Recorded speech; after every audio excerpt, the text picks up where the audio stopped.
Hello guys, welcome to my YouTube channel. এই যে ছোট্ট একটা স্ট্রাকচার দেখতে পাচ্ছ, এটা আমি ছাদের উপরে বানিয়েছি।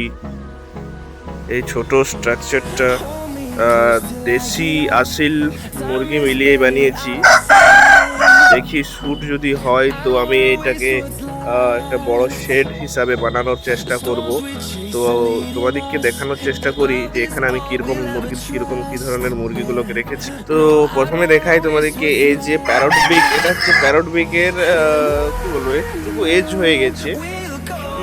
এজ হয়ে গেছে এই মুরগিটা ডিম পাড়ে, ঠিক আছে, সব কিছুই করে, কিন্তু ডিমের ক্যালসিয়ামের অভাবের কারণে এর ডিমগুলো অত স্বাস্থ্যপূর্ণ হয় না। তো একে ক্যালসিয়ামের ওষুধ দেওয়া হয়েছে, এরপর যদি ডিম পাড়ে তো ভালো, আর না হলে এটাকে বিক্রি করে দিতে হবে।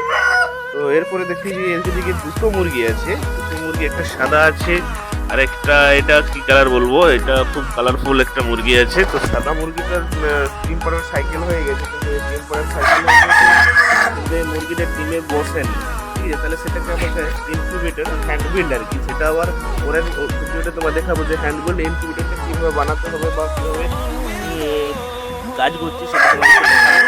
তো এই মুরগিটার কিছু ডিম আমি ইনকিউবেটরে দিয়ে বানাচ্ছি, আর 2-3 দিন পরে বাচ্চা আসতে পারে, ঠিক আছে।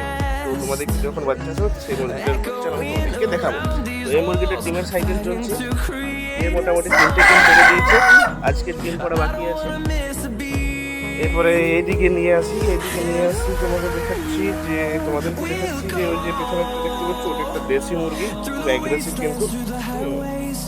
এই রিসেন্ট ওকে কেউ ছিল, কিন্তু আমি বিক্রি করে নিই, আমার এই মুরগিটা খুব ভালো লাগে। তো এইটাকে দেখতে পাচ্ছি, কালকেই আমি পারচেস করে নিয়েছি এই কাটুলটাকে।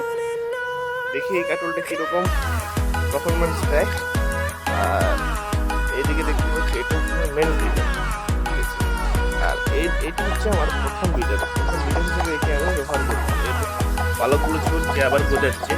আর সেই যে দূরে তোমরা দেখতে পাচ্ছ, জুম করে দেখিয়ে দিই তোমাদেরকে, এরা দুজন একসাথেই এসেছে। ওর দুটো বাচ্চা হয়েছে, কারণ ডিমের সাইকেলের সময় ঠিকঠাকভাবে করতে পারেনি, বাদবাকি সব বাচ্চাগুলো ও ঠিকভাবে তুলে উঠতে পারেনি। আর এটা হচ্ছে আমার মেন, খুব সুন্দর, তাই না? কালারফুল ব্রিডার, খুব রেয়ার হয়। এটা হচ্ছে ওই ওটির বাচ্চা, এর বাচ্চা, এই বাচ্চা, সারা বাচ্চাটা প্রায় 3 মাসের মতন হয়ে গেছে। এর বাচ্চাগুলো কোথায় যাচ্ছে? এর বাচ্চাগুলো এই যে সুন্দর সুন্দর বাচ্চা। আর এটা হচ্ছে ফিমেল পার্টনার, বাচ্চাগুলো দেখে 1 2 3 4 5 6 7 8 8টি বাচ্চা আছে। আরও 3টি বাচ্চা তোলার কথা ছিল, কিন্তু 3টি বাচ্চা তুলেনি, সেগুলোকে ইনকিউবেটরে দিয়ে দিয়েছি। এবার দেখাবো তোমাদেরকে, ওইগুলোকেও দেখাবো কোনো একটা ভিডিওতে ইনকিউবেটরের বাচ্চাগুলো এসেছে কি আসেনি। যাই হোক, আমার ভিডিওটা যদি তোমাদের ভালো লেগে থাকে, বা আমার ভিডিওটা যদি তোমরা আবার পেতে চাও, তাহলে আমাকে লাইক, কমেন্ট, সাবস্ক্রাইব অবশ্যই করবেন। আমাকে